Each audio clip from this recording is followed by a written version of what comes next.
At dahil walang pasok ngayon ng mga bata ko ay nag-accept tayo ng orders ng mini donut. Ilang linggo rin kasi ako na mahinga kasi pakiramdam ko ay loaded ako ng mga gawain, Diyos ko day. Pero syempre, namimiss naman talaga natin ang pagluluto ng ating mini donut. At yung parati nating procedure sa pagluluto ng mini donut, ito po, ang gamit ko po nga pala dito ay Maya Hot Cake Mix. Nilagyan ko na nga po ito ng itlog at tatansyahin naman natin ang paglalagay ng ating tubig. Dapat talaga ay dahan-dahan lang talaga ang paglalagay ng tubig nang hindi lumabnaw ang ating butter mixture. At syempre, hindi mawawala yung maganda mong paghahalo para naman maganda ang pagkakamix ng ating butter mixture, ganun. Pasensya na nga at medyo namamalat pa ang motherhood, char. 3 box of mini donut nga ang pa-order natin ngayong araw at assorted ang kanilang order. Yun nga lang, ang sabi ko po sa kanila ay 3 flavors na lang available natin. Ito ang white chocolate, chocolate at matcha. At ang sabi nila ay white at chocolate na lang daw. Naubos na rin kasi ang stock nating strawberry at ubi flavor. Kaya naman, pagka-receive ng ating orders, agad-agad ginawa na agad ni motherhood kahit naman katatapos lang sa paglalaba. At pagkatapos nga nating ma-well mix ang ating butter mixture, isasali na natin sa ating container. Pero hindi natin to ilalahat dahil ang kalahati ay lalagyan natin ng cocoa. May cocoa powder kasi akong nabilhan na ang sarap kaya itatry nating i-mix dito sa Maya Hot Cakes. Para naman magkaroon tayo ng double chocolate. Habang ginagawa ko nga po to ay talaga namang napakabango. Iba pa rin talaga sa pakiramdam yun, namimiss mo yung dati mong ginagawa, lalo na ito yung paborito ko ang pagluluto. Haluin mo nga lang pong mabuti pag naglagay ka ng cocoa para naman walang buo-buo para hindi medyo mapait. Bukod kasi sa nawalan na nga ako ng stock ng mga flavors ay wala na rin pala ako ng stock ng chocolate donut, ganun. Kaya naman gumawa muna tayo ng homemade double chocolate pero sing sarap naman. At after nga natin ma-prepare yung ating mga butter mixture ay yung dati nating ginagawa, pinreheat na natin ang ating donut maker at lagyan natin ng oil nang hindi dumikit ang ating mini donut.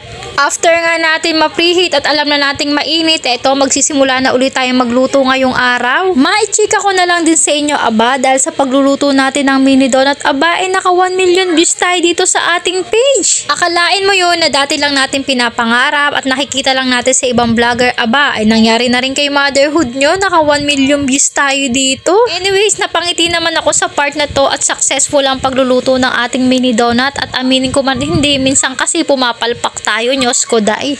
Hindi rin masyado nakakasunog ang ating donut maker ngayon kaya naman ang tataba ng ating mini donut ngayon. 30 pieces nga ang kailangan natin gawin ngayon kaya naman mahaba-haba ang ating pagluluto. Anyway, sasabihin ko nga po uli ang price ng ating mini donut dahil ang dami lagi nagtatanong. Dahil nga po Burmans ngayon ay binabaan natin ang ating price, bali 65 pesos per box. Assorted na po yun. Bawat box po ay may 10 pieces mini donut po ang laman. Nagiging 75 lang po pag nagpapa-customize kayo kung ano ang gusto nyong flavor. Halimbawa po, gusto nyo po ng cheese at wala naman ako stock na cheese dito, syempre bibili tayo. Ginagawa ko pong 75 pesos per box. Isa pa nga sa naisip ko, kaya binuhay ko uli ang pagtitinda ng mini donut ay malapit na nga pala ang Pasko. Baka kapag marami na nakakakita na nagtitinda ako ay maraming umorder sa Pasko, ganun. Lalo na pag sa bagong taon dahil diba usong-uso ang mga bilog-bilog. Anyways, habang niluluto ko to ay babatiin ko lang ng happy birthday ang Kuya Liam namin at si Tito Nel. Pagkatapos ko nga ma-prepare itong mga order ay kami mangingainan sa birthday yan kaya naman medyo nagmamadali ang motherhood nyo, ganun. Anyways, tapos na natin yung white butter mixture kaya naman itong chocolate butter mixture na ang ating niluluto. Nakakatuwa lang nga talaga na sulit na yung binayin natin dito sa donut maker natin. Abay, napakahaba na ng serbisyo nito.